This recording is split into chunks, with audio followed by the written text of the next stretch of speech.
today, firefighters were called back out to ADM in Decatur. ADM officials saying they were putting out hotspots after that fire and explosion Sunday night. WAND Sierra Rucker has more details. Employees and community members were alarmed this morning after more employees were evacuated from the East plant.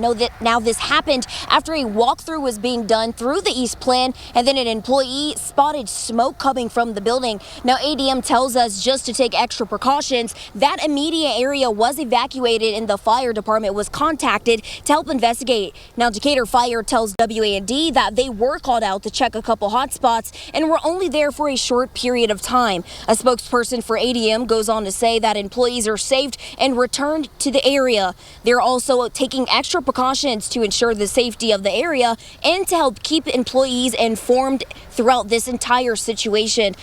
Additionally, more details are now being released about ADM fire that happened over the weekend. Those 8 people who were injured, 4 of those still remain in the hospital and 1 was released. Now we'll continue to keep you up to date on air and online as we learn more information. Now the extent of their injuries is still unknown.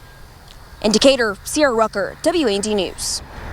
Okay, thank you, Sierra. Now, in response to Sunday's explosion at the East plant, ADM says the company primarily is focusing on supporting the 4 injured workers who are still in the hospital today. Employees on site at the plant will have access to counseling services. ADM is in the process of restarting operations at the plant and expects normal operations to resume in the coming days. The company's investigation into the cause of the explosion is ongoing. First responders were called out to that East plant, as we told you, about 7 o'clock Sunday night. The blast damaged buildings, shook nearby houses, and injured 8 workers. OSHA is still investigating, and that's estimated to take about 6 months. Sunday's explosion is at least the 4th requiring emergency response at ADM this year.